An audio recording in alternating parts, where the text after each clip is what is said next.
My classic car is a 1976 Chevelle Laguna with a transplanted 454, a little bit of cam work.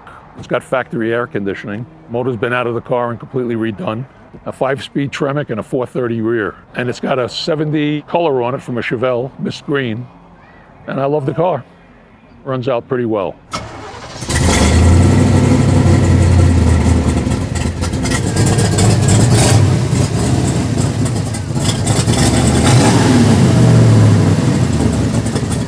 And of course it is the slant nose, which Cale Yarborough drove back in the 70s and won so many races with. And it's got Pontiac Trans Am vents on it, 20-inch wheels in the back, 18s in the front. It's got the swivel bucket interior, the front buckets.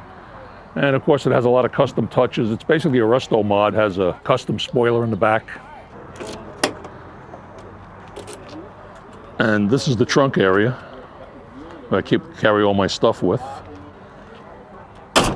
It has a stainless steel exhaust system all polished up that was just done. It's a half vinyl top from the factory. And you can see it has a white interior with the swivel buckets, as I mentioned. It's just unique because it has a console and now it has a 5-speed. You know, originally it was an automatic car, but now it has a new Tremec in it, TKX. And of course the swivel buckets are on both sides. All white interior, so you don't see that too much. The windows, of course, they don't have the little side glass here, so they're just a solid piece of glass. And they have these vents, which a lot of times are broken, but tough to find.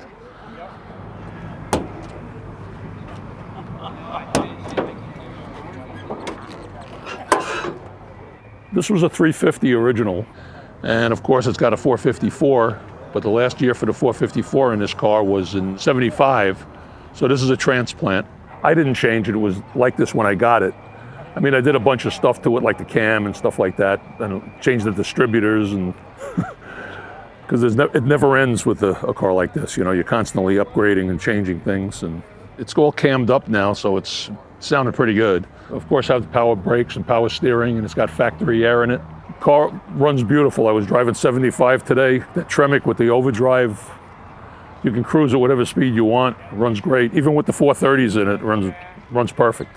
I was looking on the internet one day and I saw this car and I bought it right on the spot because the color, the look, it just attracted me to it. And I went and bought it. Why? Because it's different and you never see them. And I always like different types of cars.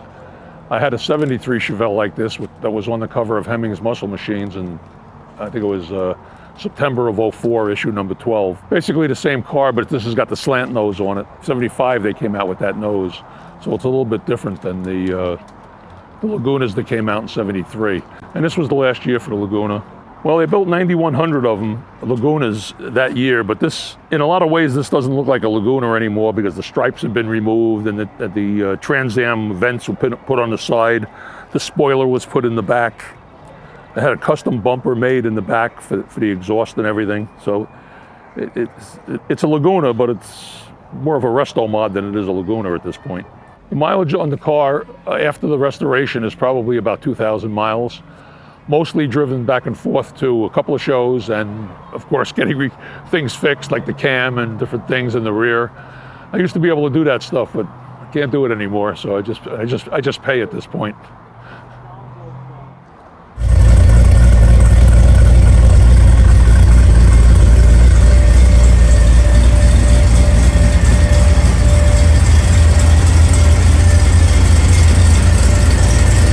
I had some problems with it stalling when I first got it, and it turns out that I needed to put a hydromat in the trunk because it's got fuel injection. It's got a sniper fuel injection on it, and it kept running out of gas and stalling, so I finally figured that out.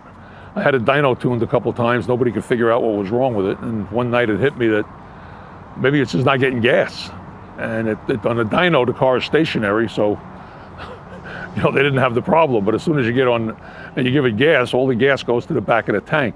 Because when I bought the car, they told me that it had a fuel injection compatible gas tank.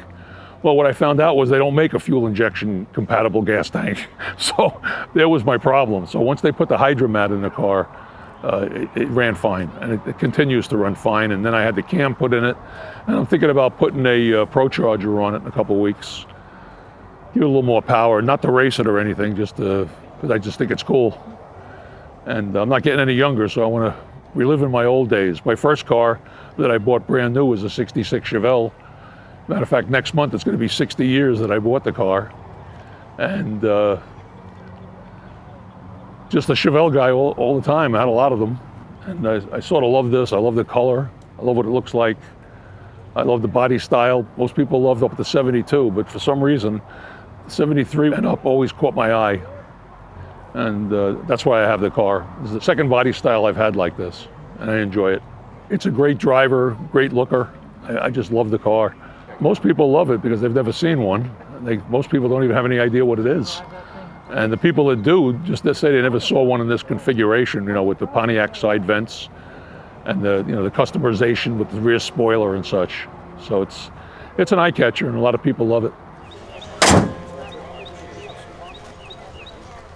I go to the show every year, and this is my favorite show to go to. We're here at the American Muscle Car Museum down here in Melbourne, Florida. So this is held once a year. It's called the Celebration of Cars, and it's run by the Cape Canaveral chapter of the AACA, and they do a great job with this show. It's all professionally run, and it's just beautiful. If you're a car guy, you want to come to this museum. I mean, it's just incredible stuff inside.